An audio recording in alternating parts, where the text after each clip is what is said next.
참 잘하셨습니다. 참 잘하셨습니다. 네. 요즘에 제가 개인적으로 좀 많이 생각하고 또 묵상하고 있는 단어가 하나 있습니다. 질서라는 단어인데요. 이 질서라는 단어, 이 사전적인 정의를 살펴보니까 이렇습니다. 혼란 없이 순조롭게 이루어지게 하는 사물의 순서나 차례라고 합니다. 이 질서라는 단어를 곰곰이 좀 생각하다 보니까 우리 하나님도 질서의 하나님이셨습니다. 하나님은 온 우주 만물을 창조하실 때 질서에 따라 피조물들을 만드셨고요. 지금도 동일하죠. 지금도 하나님이 정하신 그 창조의 질서에 따라 모든 피조물들이 운행하고 있습니다. 또한 우리가 사는 사회에도 질서는 반드시 필요합니다. 저는 우리가 사는 사회가 건강하고 바른 사회였으면 좋겠는데요. 건강하고 좋은 사회를 만들기 위해서는 반드시 법과 제도가 필요합니다. 어느 누구든지 법을 어긴다면 그 어김에 대해서 적절한 처벌이 반드시 이루어져야 하고요. 사회 모든 구성원들이 법과 제도를 존중하고 잘 지킬 때 우리가 살아가는 이 사회는 건강하고 바른 사회가 될 수 있는 것입니다.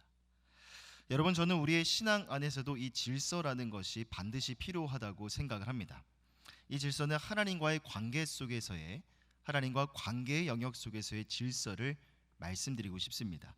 우리가 믿는 기독교 신앙의 교리를 담고 있는 소요리 문답의 첫 번째 질문과 대답을 보면 이런 내용이 있습니다. 사람의 주된 목적은 무엇인가? 사람의 주된 목적은 하나님을 영화롭게 하는 것과 영원토록 그분을 즐거워하는 것이라고 설명하고 있죠. 여러분, 저는 이 소요리 문답의 첫 번째 질문과 대답이 우리의 삶과 신앙의 영역 속에서 질서를 확립하는 것이 얼마나 중요한 것인가를 매우 잘 보여주는 문답이라고 저는 생각을 합니다. 여기서 중요한 단어가 있다면 저는 주된이라는 형용사라고 생각을 합니다. 사람에게 주된 목적이 있다는 것은요, 저도 그렇고 여러분들의 삶도 그렇고 주되지 않은 인생에 있어서는 다른 어떤 여러 가지 목적들도 있다는 것을 의미합니다. 예컨대 사람이 밥을 먹고 어디 헬스장에서 운동을 하고요, 백화점이나 시장에 가서 물건을 사는, 예를 들어서 일상에 있어서 할 수 있는 모든 활동들은 어떠한 목적이 수반된 활동들입니다. 하지만 그 목적들은 상대적인 것들이죠. 더 높은, 더 가치 있는 목적 앞에서는 수단이 되어버립니다. 결국 성도의 삶에 있어서 가장 높아야 하고 가장 가치 있어야 하는 삶의 목적은요, 바로 이 문답에서 말하는 것처럼 하나님을 영화롭게 하는 것이어야 합니다. 이것을 쉽게 말하면요, 결국 하나님을 영화롭게 한다는 것은 매일매일의 나의 삶 속에서 매 순간 하나님을 인정하는 겁니다.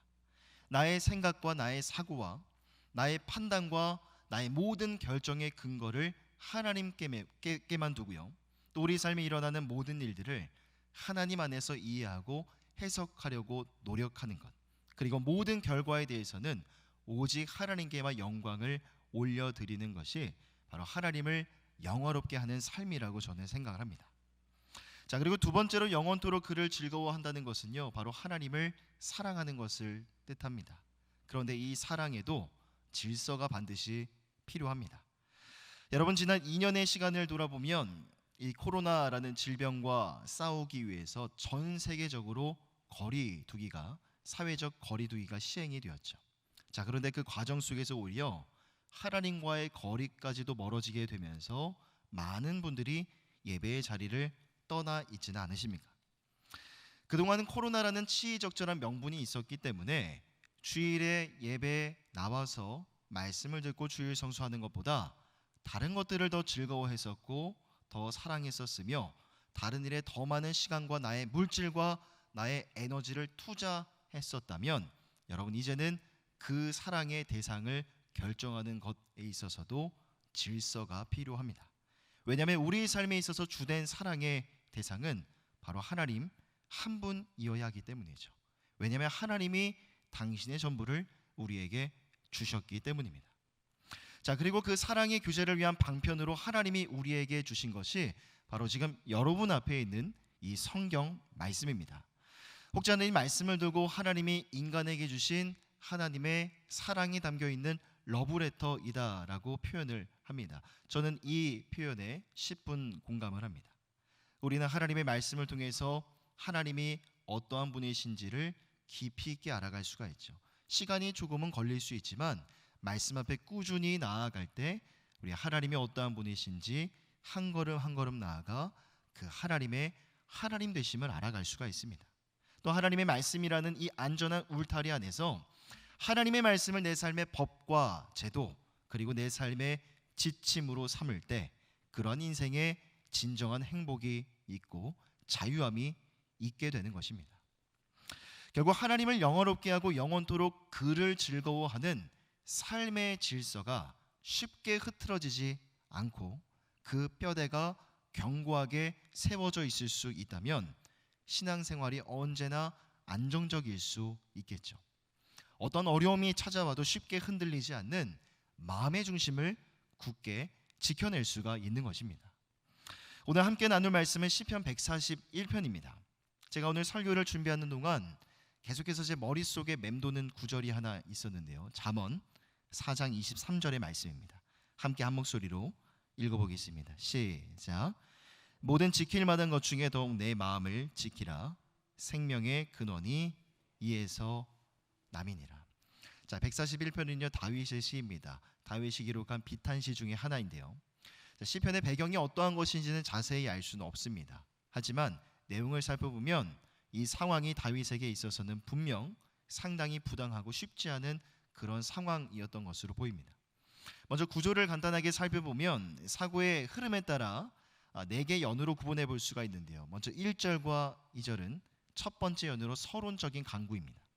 3절과 4절이 두 번째 연이고 5절부터 7절까지가 세 번째 연인데, 자, 2연과 3연에서는 다윗의 간절한 소망과 탄식이 그려지고 있고 마지막 8절부터 10절까지가 네 번째 연으로서 다윗의 두 번째이자 마지막 간구가 그려집니다.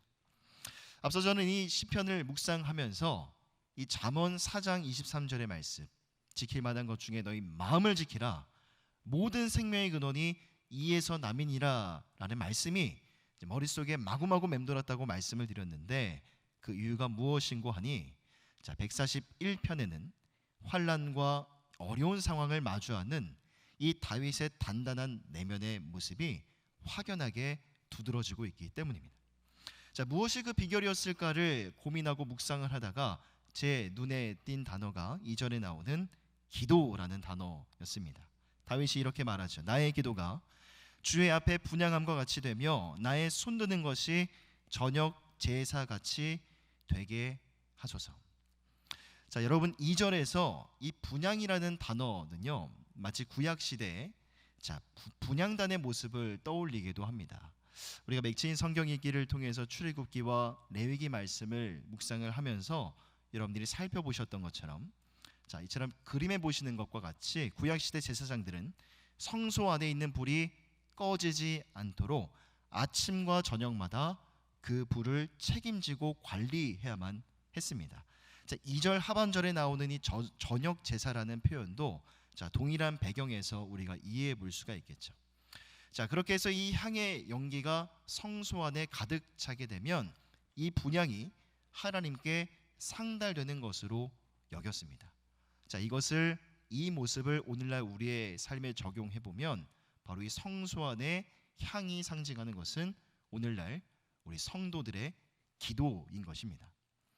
결국 분향이라는 단어와 이 저녁 제사라는 단어를 가지고 종합적으로 오늘날 우리의 삶에 적용해 보면 이렇습니다.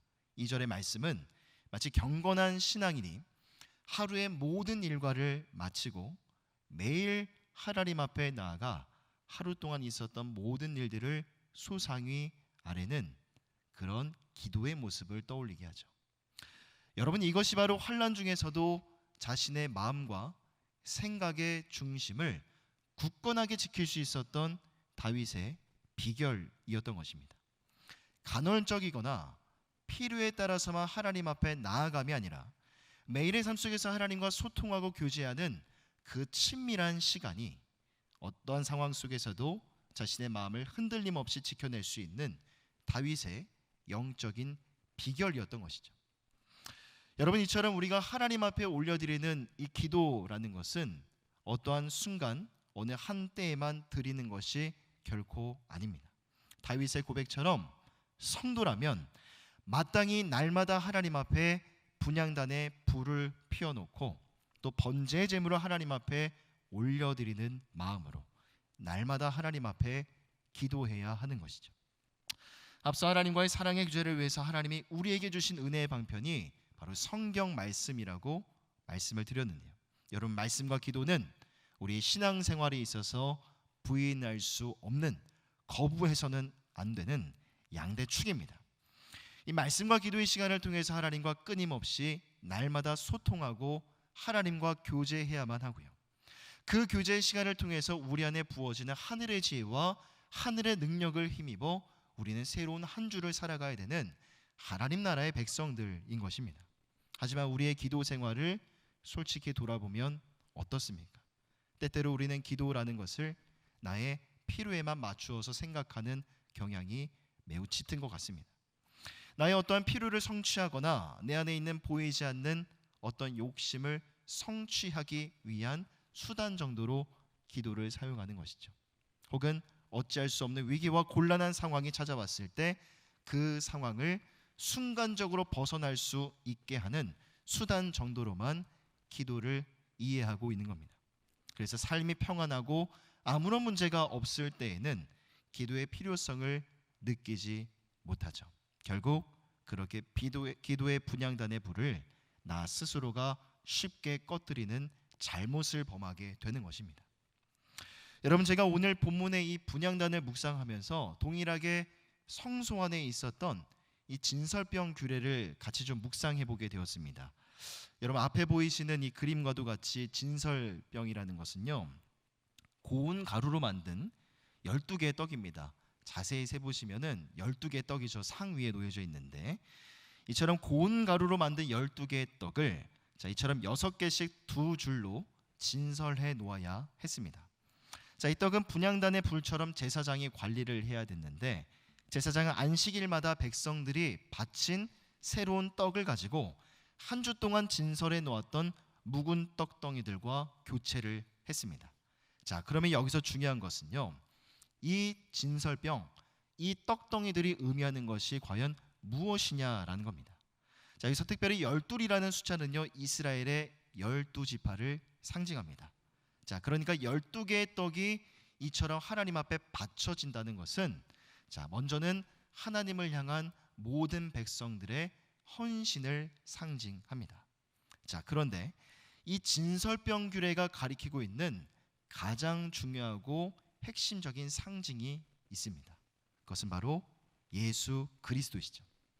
십자가 위에서 마치 가루와도 같이 희생이 되셔서 생명의 떡이 되신 예수 그리스도가 바로 당신의 백성들 가운데 풍성한 생명의 양식이 되어 주신다는 겁니다. 그러니까 매 안식일마다 떡이 교체가 되도록 한 번 바쳐진 떡을 계속 그대로 두는 것이 아니라 매 안식일마다 떡이 새로운 떡으로 교체가 되도록 하나님이 그렇게 정하신 것은 결국 하나님이 당신의 백성들 가운데 묵은 떡을 주시겠다는 것이 아니라 날마다 새롭고 신선한 떡을 주시겠다라는 하나님의 그 강력한 의지가 바로 이 진설병 규례에 담겨져 있는 것입니다. 그러기에 오늘 이 시간도 같이 여러분들이 예배의 자리에 나아갈 때마다, 오늘 오부 예배시지 않습니까? 1부 예배, 2부 예배, 3부, 4부, 5부 예배, 예배를 사모하며 나아가실 때마다 그때마다 새로운 하나님의 은혜의 말씀이 여러분들의 삶에 부어지게 되는 겁니다. 여러분들이 지난 주일의 말씀을 가지고 지난 한 주의 삶을 살아가셨다면요, 오늘 이 거룩한 주일에는요, 지난주와 같지 않은 또 다른 하나님의 말씀이 있습니다. 그 새로운 말씀을 가지고 그 말씀을 붙들고 앞으로 내일부터 시작되는 한 주의 삶을 믿음으로 살아가셔야 됩니다. 또한 지난 4주 동안 말씀 묵상 훈련을 통해서 우리 많은 성도님들 고백하시기를 많이 어려웠습니다, 많이 힘들었습니다 라는 고백들을 많이 하시더라고요. 근데 그게 전부가 아니었어요. 해보니, 훈련해보고 묵상해보니 분명히 하나님이 말씀을 통해서 내게 주시는 은혜와 교훈들이 있었다라고 우리 많은 성도님들 그렇게 느끼시고 깨닫지 않으셨습니까? 왜 그럴 수 있을까요? 날마다 새롭고 신선한 말씀을 우리에게 내려주시고자 하는 그 하나님의 강렬한 의지가 있기 때문에 이렇게 참여하시고 피곤하고 힘들지만 지켜내시는 여러분들의 예배의 시간이, 그리고 여러분들이 하나님의 말씀 앞에 나아가 머무시는 그 겸손의 시간이 결코 헛되지 않은 것입니다. 하지만 우리의 일상을 돌아보면 어떻습니까? 왜 그렇게 우리의 삶에 변수가 많은지 모르겠습니다. 이런저런 바쁨과 분주함이라는 명분을 가지고 또한 최근에 2년 6개월가량은 이 코로나라는 특수한 상황 속에서 어쩌면 여러분 스스로가 기도의 분향단의 불을 꺼 놓으셨고, 지금도 날마다 하나님이 부어주시는 은혜의 말씀들이 있지만 그 말씀을 외면하고 하나님을 등진 채 여러분 스스로가 말씀을 묵혀두고 있지는 않으십니까? 물론 우리 삶에 어려움이 찾아올 때 성경을 펴서 말씀 앞에 나아가면 분명 하나님의 말씀은 살아있기 때문에 그 말씀을 통해 주시는 위로가 있을 겁니다. 기도하면 어찌되었든 하나님이 도우시고 응답해 주실 것을 우리는 믿습니다. 나를 위해서 기도해 주는 많은 중보 기도자들도 있기 때문에 그 기도의 결과 또한 우리는 믿어 의심하지 않습니다. 하지만 여러분, 질서라는 말의 반대말은요, 혼돈과 혼란입니다.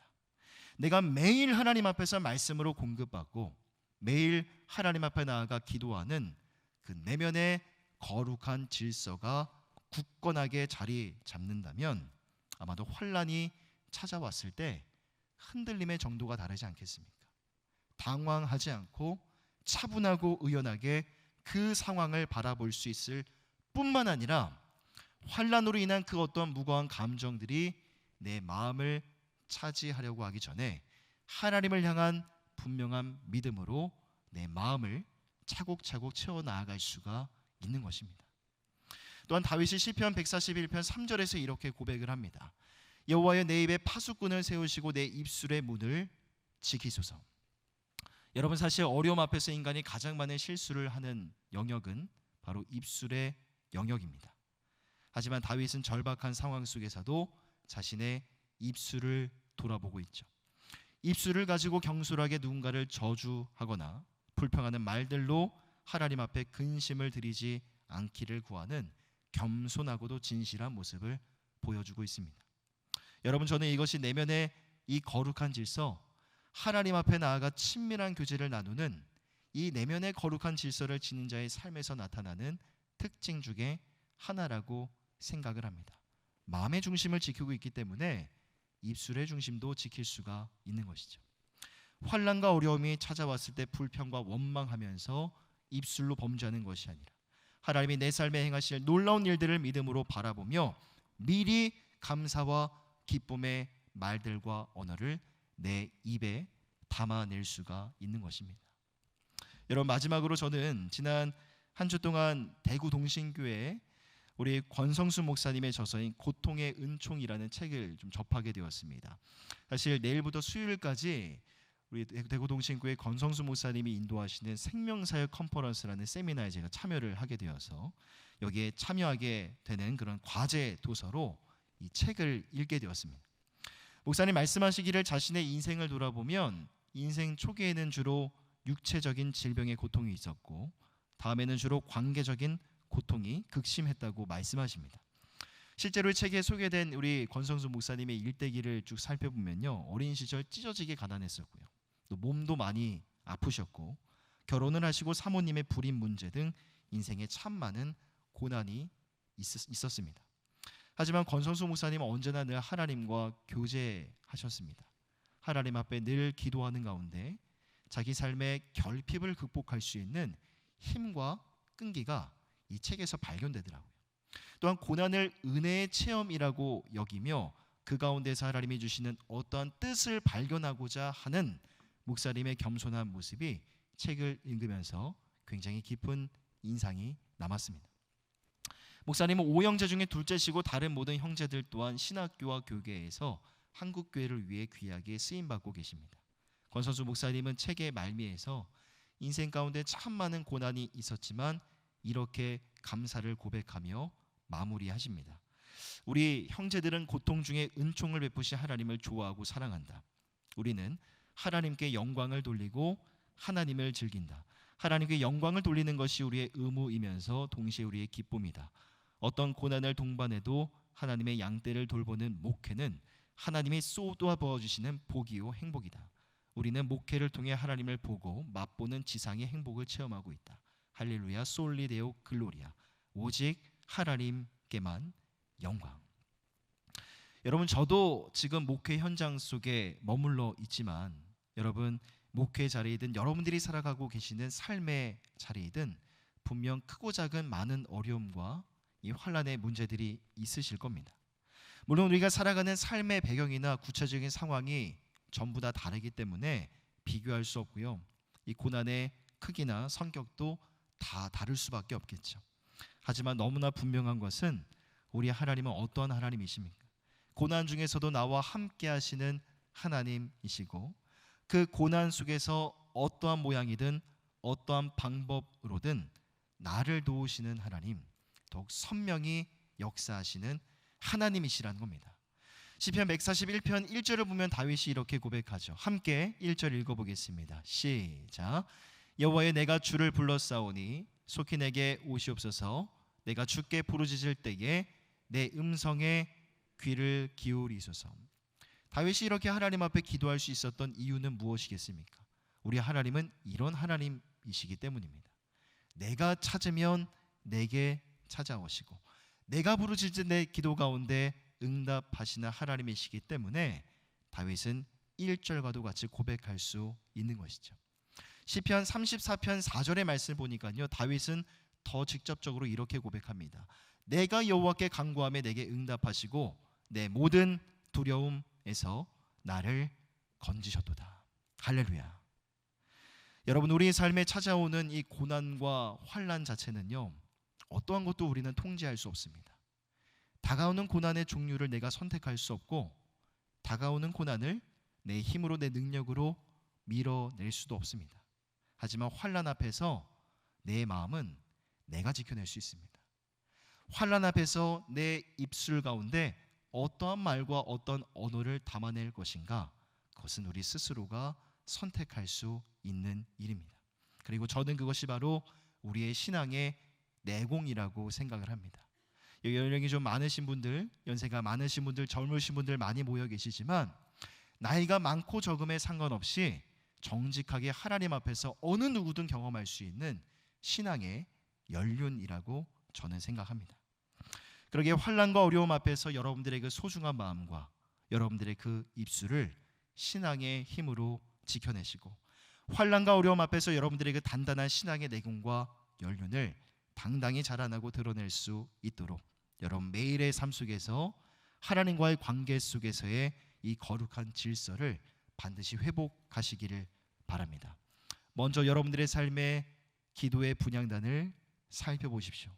불이 꺼져 있다면 혹은 꺼져가고 있다면 다시 그 기도의 불을 살리시고요. 또한 하나님의 말씀을 더 이상 묵혀두시는 것이 아니라 지금도 우리의 삶에 날마다 새롭고 신선한 말씀을 부어주시는 그 하나님의 생명의 양식을 먹으시고 그 말씀으로 채움받으시기를 바랍니다. 그렇게 하나님 앞에서 거룩한 내면의 질서를 회복하셔서 날마다 참되고 온전한 신앙의 성장을 도모하시는, 환난 중에서도 어려움 중에서도 앞서 살펴보았던 소율의 문답처럼 하나님을 영화롭게 하고 영원토록 그를 즐거워하시는 이 자리 가운데 모인 모든 성도님들 다 되시기를 주님의 이름으로 간절히 부탁드립니다.